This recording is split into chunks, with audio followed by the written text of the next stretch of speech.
નમસ્તે વિદ્યાર્થી મિત્રો, મારી યુટ્યુબ ચેનલમાં આપનું હાર્દિક સ્વાગત છે.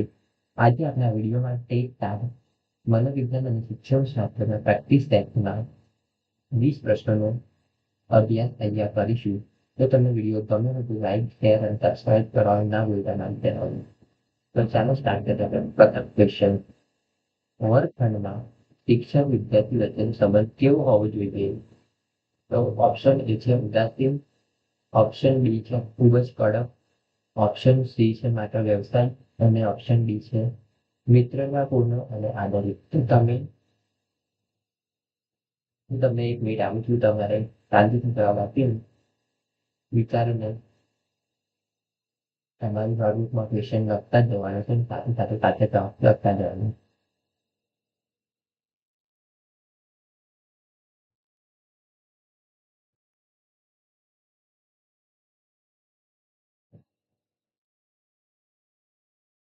પ્રશ્નનો સાચો જવાબ છે મિત્રતાપૂર્ણ અને આદરિત.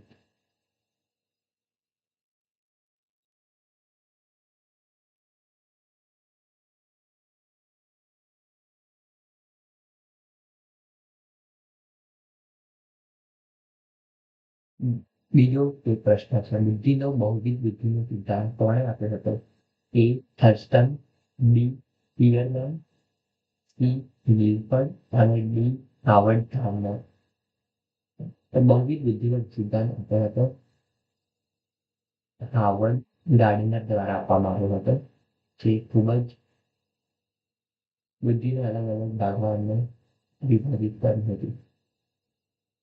ગાર્ડનરે સાબિત કર્યું કે બુદ્ધિ એકમાત્ર એક તો નથી, પણ 8 અલગ અલગ પ્રકારની ક્ષમતાઓનો સમૂહ છે.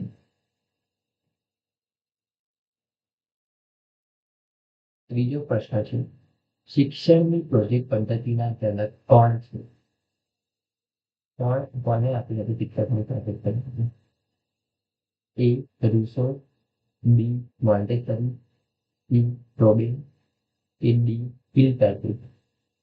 તો તમારે જણાવવાનું છે કે પ્રોજેક્ટ પદ્ધતિના જનક કોણ છે. તો આ પ્રશ્નનો સાચો જવાબ છે કિલપેટ્રિક. કિલપેટ્રિક તે જ્હોન ડ્યુઈના શિષ્ય હતા. અનુભવ દ્વારા શિક્ષણ માટે આ પદ્ધતિ વિકસાવી હતી. કયા શિક્ષણ માટે આ પદ્ધતિ? અનુભવ દ્વારા શિક્ષણ માટે કઈ પદ્ધતિ છે? તો પ્રોજેક્ટ પદ્ધતિ, જે જ્હોન ડ્યુઈના શિષ્ય કિલપેટ્રિકે વિકસાવી હતી. નેક્સ્ટ ક્વેશ્ચન છે: વર્ગમાં કોઈ વિદ્યાર્થી સતત તોફાન કરે છે તો શિક્ષકે શું કરવું જોઈએ? ઓપ્શન એ છે તેની અવગણના કરવી, ઓપ્શન બી છે વર્ગની બહાર કાઢી મૂકવું, ઓપ્શન સી છે કારણ જાણીને ઉકેલ લાવવો અને ઓપ્શન બી છે વાલીને ફરિયાદ કરવી. તો કયો સાચો જવાબ આપશો? તો આવા પ્રકારના પ્રશ્નો સોલ્વ કરતી વખતે સૌથી જે પોઝિટિવ આન્સર આવતો હોય તે જ મોટા ભાગે આવા પ્રશ્નનો ઉકેલ હોય છે, જવાબ હોય છે.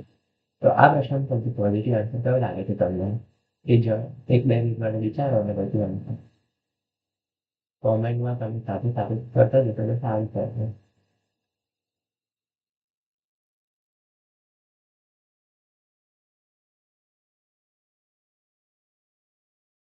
તો સાચો જવાબ છે સી કારણ જાણીને ઉકેલ લાવવું.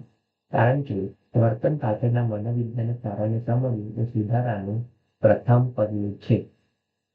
હવે આપણે 5મો ક્વેશ્ચન સોલ્વ કરવા જઈ રહ્યા છીએ. બાળકનું પ્રથમ સામાજિકરણ ક્યાં થાય છે? એ સમાજમાં, બી મિત્ર વર્તુળમાં, સી કુટુંબમાં કે શાળામાં. તો બાળક સૌથી પહેલા ક્યાં હોય છે? એના ફેમિલીની વાત ક્યાં હોય છે? બાળકનો જન્મ થાય ત્યાં સુધી ક્યાં હોય છે? મોટા ભાગે પોતાની ફેમિલી પાસે કે કુટુંબમાં. તો બાળકની સૌથી નવી અને સૌથી પ્રથમ સામાજિકરણ તેના કુટુંબમાં થાય છે બાળપણમાં. તો સાચો જવાબ હશે સી કુટુંબમાં. પરિવાર એ સંસ્કારો અને સામાજિક વર્તણૂક શીખવાનું પ્રથમ માધ્યમ છે. તો અહીંયાથી એવો ક્વેશ્ચન પૂછી શકો છો: સંસ્કારો અને સામાજિક વર્તણૂક શીખવાનું પ્રથમ માધ્યમ કોણ છે? તમે અલગ અલગ ઓપ્શન આપી શકે કે પરિવાર, મિત્રો, શાળા કે પછી સમાજ. તમારી પાસે જવાબ આવશે પરિવાર. માનસિક રીતે પછાત બાળકોનું આઈક્યુ સામાન્ય રીતે કેટલો હોય છે? ઓપ્શન એ છે 140 થી વધુ, 70 થી ઓછો, 120 અને 140, 120 થી 140 કે 90 થી 110. તો માનસિક રીતે પછાત બાળકોનું આઈક્યુ મોટા ભાગે 70 થી ઓછો હોય છે. બી આનો સાચો જવાબ છે. 70 થી નીચેનો આઈક્યુ બૌદ્ધિક અક્ષમતા અથવા મન બુદ્ધિ દર્શાવે છે. આવા બાળકો કેવા હોય છે? માનસિક રીતે તેમને સામાન્ય બાળકોની જેમ બધી પ્રક્રિયાઓ કરવામાં ખૂબ જ તકલીફ પડતી હોય છે આવા બાળકોને. કારણ કે તેમનું આઈક્યુ ખૂબ જ નીચું હોવાથી એ સામાન્ય બાળકોની જેમ વર્તન કરી શકતા નથી. અને તેમને અલગથી તેમને જે ભણાવવાની બધી એબિલિટી છે અલગ પ્રકારનું વાતાવરણ પ્રોવાઈડ કરવાનું. બાળ દેવોભવ સૂત્ર કોણે આપ્યું હતું? તો બાળ દેવોભવ ઓપ્શન એ છે રવિશંકર મહારાજ, બીજું છે નાનાભાઈ ભટ્ટ, ગાંધીજી કે ગિજુભાઈ બધેકા. તો સાચો જવાબ છે ગિજુભાઈ બધેકા. ગિરિભાઈ બધેકા માનતા હતા કે બાળક એ ઈશ્વરનું સ્વરૂપ છે અને તેનું સન્માન કરવું જોઈએ. ગિજુભાઈ બધેકા શું માનતા હતા? અહીંયાથી ફરીથી ક્વેશ્ચન પૂછી શકે કે કોની માન્યતા મુજબ બાળક એ ઈશ્વરનું સ્વરૂપ છે અને તેનું સન્માન કરવું જોઈએ. તો આના આ જ 4 ઓપ્શન મૂકેલા હોય તો પણ તેનો જવાબ આવશે ગિજુભાઈ બધેકા. શિક્ષણ શાસ્ત્રમાં MCF 2005નું પૂરું નામ શું છે? National curriculum framework, national committee on foundation, national council four fellowship કે પછી ન્યૂ કરિક્યુલમ ફોર્મ્યુલા. તો સાચો જવાબ છે નેશનલ કરિક્યુલમ ફ્રેમવર્ક.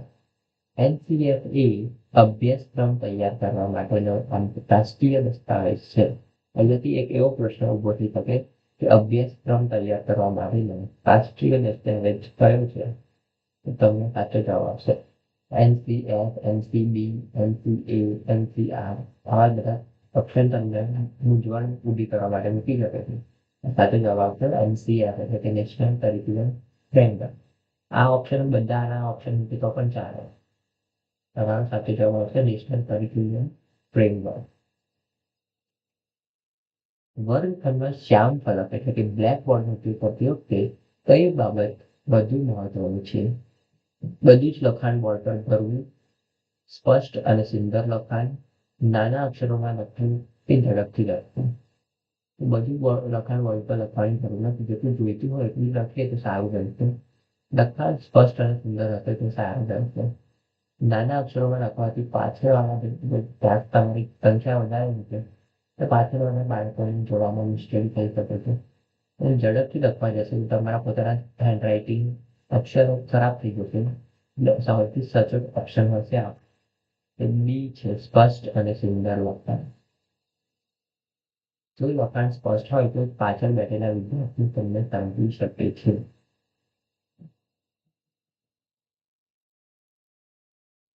અંતર્મુખ અને બહિર્મુખ વ્યક્તિત્વના પ્રકાર કોણે આપ્યા હતા? તો કાર્લ યુગે આપ્યા હતા. કોણે આપ્યા હતા? કાર્લ યુગે. ફ્રોઈડે શું આપ્યું હતું?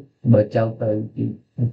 અને બચાવ પ્રવૃત્તિના પ્રણેતા છે તો સિગમન્ડ ફ્રોઈડ. તેનું પૂરું નામ છે ડોક્ટર સિગમન્ડ ફ્રોઈડ. ફ્રોઈડનું પૂરું નામ શું છે? ડોક્ટર સિગમન્ડ ફ્રોઈડ, જે બચાવ પ્રવૃત્તિના પ્રણેતા છે. અને કયો વાદ આપ્યો હતો એમને? મનોવિશ્લેષણવાદના પ્રણેતા પણ છે ડોક્ટર સિગમન્ડ ફ્રોઈડ. એડલરે શંકુ આપ્યો હતો. કયો શંકુ આપ્યો હતો એડલરે? એ તમારે યાદ રાખવાનું છે. અને આલ્બર્ટ બાન્ડરા પણ ખૂબ જ ઉપયોગી નામ છે મનોવિજ્ઞાન. તો આ પ્રશ્નનો સાચો જવાબ છે કાર્લ યુંગ. યુંગે મનોવૈજ્ઞાનિક આધારે વ્યક્તિત્વને આ બે મુખ્ય ભાગમાં વહેંચ્યું હતું. શીખવા માટે સૌથી અનુકૂળ પરિબળ કયું છે? મોટી ઉંમર? ના. આર્થિક સ્થિતિ? ના. તો તમે જોઈ શકો છો કે સમાજમાં એકદમ ખરાબ આર્થિક સ્થિતિ હોવા છતાં બાળકો ક્યાં સુધી પહોંચી શકો છે. ઉંમર અત્યારે તો ઉંમરનો પણ કોઈ ફરક નથી રહ્યો. મોટી ઉંમરના લોકો પણ ન્યૂઝ શીખી રહ્યા છે. સજા તો ઓબ્વિયસલી શીખવા માટે સજા કરીને શિક્ષકોને ક્યારેય પણ નહીં આપે. તો સૌથી મહત્વનું પરિબળ આપણે પ્રેરણા એટલે કે મોટિવેશન. પ્રેરણા એ શીખવા માટેનો હાઈવે છે, રાજમાર્ગ છે, જે બાળકને લક્ષ્ય સુધી પહોંચવા ઉત્સાહિત રાખે છે. વિદ્યાર્થીની સ્મૃતિ વધારવા માટે શું કરવું જોઈએ? વધારે હોમવર્ક આપવું, માત્ર લેખન કાર્ય કરાવવું, પુનરાવર્તન અને મહાવરો કે ઊંચા અવાજે બોલવું. સાચો જવાબ છે પુનરાવર્તન અને મહાવરો. તમે ઊંચા અવાજે બોલવાથી એને યાદ રહી જશે, એની કોઈ ગેરંટી નથી. વધારે હોમવર્ક આપવાથી પણ એની કોઈ ગેરંટી નથી કે એને યાદ રહી જશે. લેખન કાર્ય કરવાથી પણ તમારી મેમરી વધારી સ્મૃતિ એટલે કે તમારી મેમરી પાવરથી વધતો નથી. વારંવાર પડતો નથી. પુનરાવર્તન અને રિવિઝન કરવાથી જ એટલે કે મહાવરો અને પુનરાવર્તન કરવાથી તમારી યાદશક્તિ એટલે કે સ્મૃતિમાં વધારો થાય છે. તો સાચો જવાબ સી રહેશે. વારંવાર કરવામાં આવતી પુનરાવર્તન જ્ઞાનને અલ્પકાલીન સ્મૃતિમાંથી દીર્ઘકાલીન સ્મૃતિમાં લઈ જાય છે. અલ્પકાલીન એટલે શોર્ટ ટર્મ મેમરીમાંથી લોંગ ટર્મ મેમરીમાં જ્ઞાન સચવાય છે અને પછી ધીરે ધીરે પરમેનન્ટ થતું જાય છે તમારું જ્ઞાન. શિક્ષણમાં માઇક્રો ટીચિંગ સમયગાળો કેટલો છે? માઇક્રો એટલે ખૂબ જ નાનું. સમયગાળો ખૂબ જ નાનો હોવો જોઈએ. 5 થી 7 મિનિટ એ સાચો જવાબ. 60 મિનિટ પણ નહીં આવે, 45 મિનિટ પણ નહીં આવે અને 45 મિનિટ પણ આવે. હવે તો માઇક્રો ટીચિંગમાં પોતાનો નાનો માઇક્રો એટલે ખૂબ જ નાનું. વિજ્ઞાનમાં જનરલી માઇક્રો શબ્દ આપણે ખૂબ જ નાનું સમયગાળો નાના નાના એટલે ખૂબ જ નાના પ્રમાણમાં વાપરતા હોઈએ છીએ. માઇક્રો ટીચિંગ એ નાનું અધ્યાપન છે જેમાં ચોક્કસ કૌશલ્યના વિકાસ માટે આટલું સમય પૂરતો છે. નેક્સ્ટ ક્વેશ્ચન ડિસ્લેક્સિયા એ શેને લગતી ખાવાનું છે? ડિસ્લેક્સિયા વાંચન અને ભાષાને લગતી ખાવાનું છે. ગણિત માટેની જે ખામી છે તેને ડિસ્કેલ્ક્યુલિયા કહેવામાં આવે છે. લેખન માટે આઈ થિંક ડિસ્ગ્રાફિયા છે. I don't know but I think એ છે. તમે વેરીફાઈ કરી શકો છો. ગણિતનું પાકું છે તો ડિસ્કેલ્ક્યુલિયા. તો તમે ગણતરીમાં ભૂલ કરતી ગણતરી કરવામાં તકલીફ પડતી હોય તો તમે ડિસ્કેલ્ક્યુલિયા કરવામાં આવે છે. ચાલુ અને લેખન માટે તમે વેરીફાઈ કરી શકો છો. ડિસ્લેક્સિયા બાળકને અક્ષરો ઓળખવામાં, શબ્દો વાંચવામાં મુશ્કેલી પડે છે. વર્ગખંડમાં પ્રશ્ન પૂછવાનો મુખ્ય હેતુ શું છે? શિસ્ત જાળવવાનો? ના. પ્રશ્ન પૂછવાનું શિસ્ત જાળવવાની કોઈ ગેરંટી નથી. સમય પાસ કરવાનો, વર્ગમાં કોઈ ટાઈમ પાસ કરવાની વસ્તુ નથી. એટલે આપણે ઓબ્વિયસલી આવો નેગેટિવ ઓપ્શન તો કાઢી જ નાખવાનો. વિદ્યાર્થીઓને ગભરાવાના? ના. વિદ્યાર્થીઓને ગભરાવાનું એ સારા શિક્ષકની લક્ષણ નથી. સમય પસાર કરવો એ પણ નથી. શિસ્ત જાળવવી લક્ષણ સારું છે પણ પ્રશ્ન પૂછવાનો મુખ્ય હેતુ નથી. વિદ્યાર્થીઓની જિજ્ઞાસા જગાડવી. પ્રશ્ન પૂછવાથી વિદ્યાર્થીઓ માનસિક રીતે સક્રિય થાય છે અને વિચારતા થાય છે. બધા સ્ટ્રીક વાતાવરણ કે શિસ્તપૂર્ણ વાતાવરણ ઊભું કરી નથી તો પણ વર્ગખંડને વ્યવહાર ખોરવાઈ જાય શકે છે. આંતરદ્રષ્ટિ દ્વારા અધ્યયનનો પ્રયોગ કોલરે નહીં હજુ કોહલર કહ્યા એ લખવામાં થયું પ્રિન્ટિંગ મિસ્ટેક થયું છે. કયા પ્રાણી પર કર્યું છે? કોહલરે. તો આંતરદ્રષ્ટિ દ્વારા અધ્યયનનો આંતરસૂઝ દ્વારા અધ્યયનનો કહેવામાં આવે છે. જે કોહલરે કયા પ્રાણી પર કર્યું છે? કૂતરા ઉપર, ઉંદર ઉપર, બિલાડી ઉપર કે ચિમ્પાન્જી ઉપર? જવાબ આપી તમારે ચિમ્પાન્જીનું નામ હતું સુલતાન. કયા ચિમ્પાન્જી જે કોહલરના ચિમ્પાન્જીનું નામ શું હતું? તો સુલતાન. કોહલરે સુલતાન નામના ચિમ્પાન્જી પર પ્રયોગ કરીને સાબિત કર્યું કે પ્રાણી સૂઝ દ્વારા શીખે છે. એટલે આંતરદ્રષ્ટિ એટલે કે આંતરસૂઝ પણ આવી દ્રષ્ટિને એટલે સૂઝ શબ્દ પણ આવી શકે છે. બિલાડી પર કોણ કર્યું છે?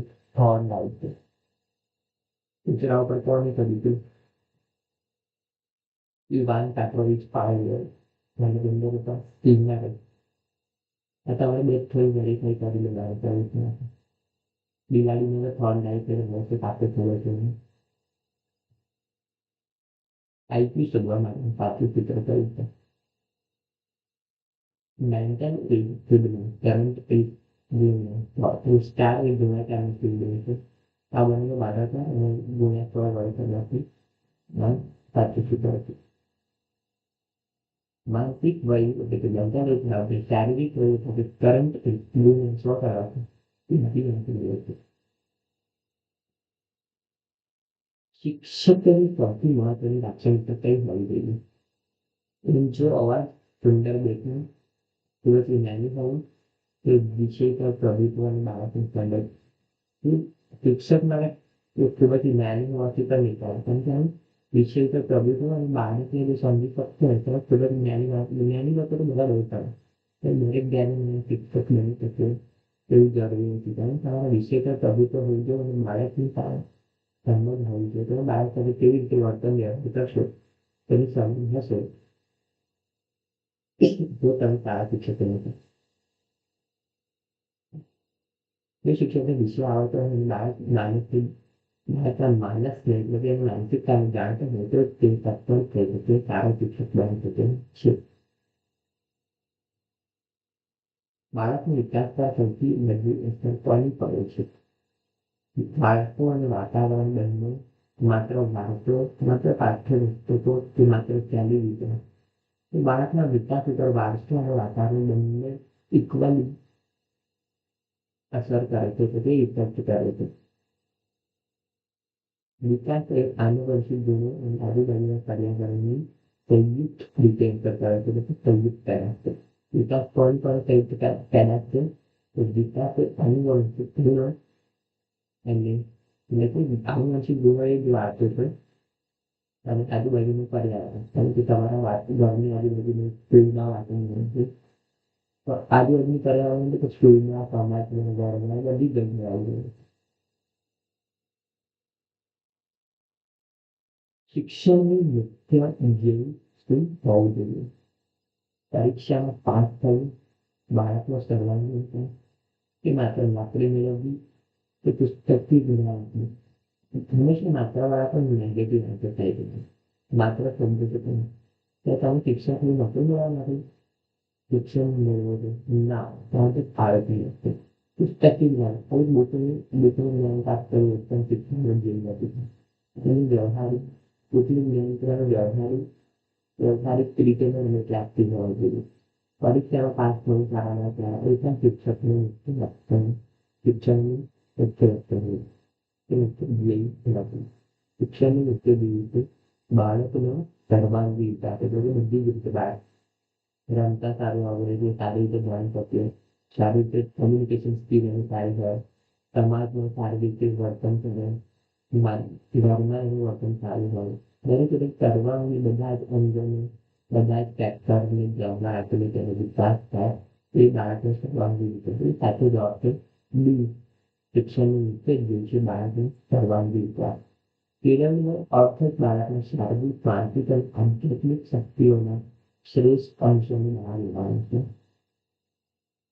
ઉત્તમ અંશોને બહાર લાવવાનું છે. આવું વિધાન કેળવણીનું ગાંધીજીએ હતું. બાળકનો સર્વાંગી વિકાસ માટે એ શિક્ષણનો મુખ્ય ધ્યેય છે. તો આજના વિડીયોમાં આ રીતે તમે વિડીયો ગમ્યો હોય તો મારી ચેનલને સબસ્ક્રાઈબ કરવાનું ન ભૂલતા. જો આવા બીજા વિડીયો જોઈતા હોય તો કમેન્ટમાં મને જણાવશો અને ચેનલને સબસ્ક્રાઈબ, વિડીયોને લાઈક અને શેર કરવાનું ના ભૂલતા. Thank you so much for watching the video.